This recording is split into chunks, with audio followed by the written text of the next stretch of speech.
खरं तर राजधानी नवी दिल्लीतील जंतर मंतर या ठिकाणी आंदोलन करण्यात आलेलं होतं। सकाळी 10 वाजल्यापासून अभिजित दिपके असतील किंवा त्यांच्या सहकार्याच्या वतीने हे आंदोलन केलं गेलेलं होतं। आपण बघू शकतोय आता खरं तर आंदोलन संपलेलं आहे अशा पद्धतीची घोषणा अभिजित दिपके आणि त्यांच्या सहकाऱ्यांनी केलेली आहे। धर्मेंद्र प्रधान जे शिक्षण मंत्री आहेत त्यांनी राजीनामा दिला पाहिजे ही प्रमुख भूमिका खरं तर या सगळ्या आंदोलनकर्त्यांची होती।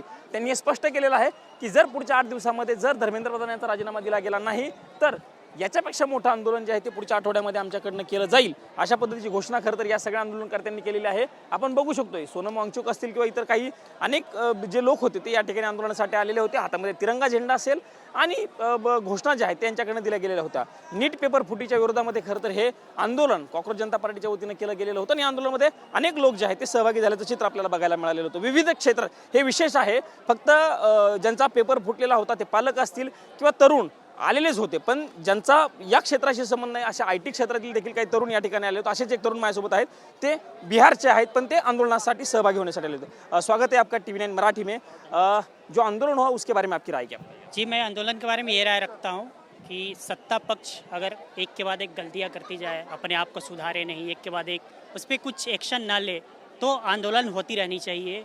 आंदोलन होने से अगर उनका कान का पर्दा हटता है, वो अगर सुन पाते हैं तो आंदोलन होती रहनी। अभिजीत दिपके जो थे वो आज दिल्ली पहुंच गए सुबह और उन्होंने परमिशन मांगी, उनको परमिशन दी थी 5 बजे तक, लेकिन अभी प्रोटेस्ट खत्म कर दिया गया है, अगले हफ्ते में फिर प्रोटेस्ट करेंगे ऐसा बोला गया है। जी, मैंने भी यही सुना कि अभी फिर शनिवार को, अगले शनिवार को फिर से प्रोटेस्ट होगी। जब तक अगर धर्मेंद्र प्रधान इस्तीफा दे देते हैं, सिस्टम में कुछ सुधार दिखती है तो बिल्कुल प्रोटेस्ट नहीं होनी चाहिए। लेकिन अगर सिस्टम में कुछ सुधार नहीं दिख रही, आप ट्रांसफ़र कर रहे हो तो प्रोटेस्ट तो होते रहनी चाहिए। इस आंदोलन के ऊपर आपने कुछ लिखा है, 4 लाइन लिख के आप हाथ में कागज जो है वो लेके आए हैं, क्या लाइन है वो जरा TV9 के प्रेक्षक के लिए? जी, चूँकि मैं IT सेक्टर में जॉब करता हूँ, मैं IT सेक्टर में जॉब करता हूँ, लेकिन मैं जो अपने भाइयों के लिए, अपने छोटे भाइयों के लिए जो मैं महसूस करता हूँ, मैंने उसे गज़ल में पिरोने का प्रयास किया। कुछ शेर, वो 4 गजल के 4 शेर जो है वो हमारे प्रेक्षक के लिए। जी ज़रूर। सास को सूल बोते देखिए, सास को सूल बोते देखिए, आम जन को आज सोते देखिए, आम जन को आज सोते देखिए। नीट का छल हो रहा है आजकल, नीट का छल हो रहा है आजकल। बालकों को सांस खोते देखिए, बालकों को सांस खोते देखिए। जो युवा को कीट माने धीस वो, जो युवा को कीट माने धीस वो, जो युवा को कीट माने धीस वो। सामने ही दोष होते देखिए, सामने ही दोष होते देखिए। नारियों का सील लुटता देश में, नारियों का सील लुटता देश में। मूक होकर पीर धोते देखिए, मूक होकर पीर धोते देखिए। अगला शेर जो मैंने पर्यावरण को भी, क्योंकि सत्ता पक्ष हो या विपक्ष पक्ष हो, आज की सरकार में दोनों पर्यावरण का दोहन कर रही है, पर्यावरण नहीं बचा रही है।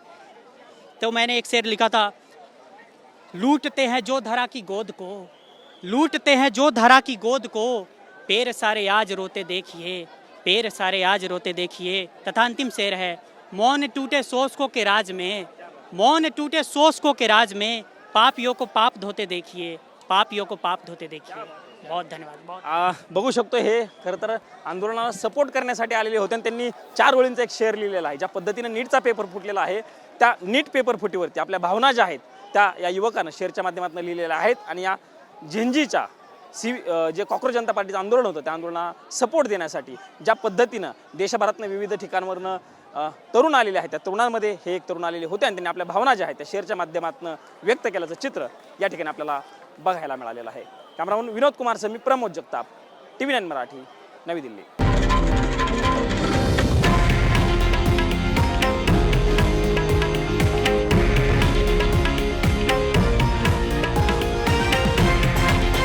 हे आहे देशातील नंबर 1 न्यूज नेटवर्क आणि आपण पाहत आहात TV9 मराठी, एकमेव।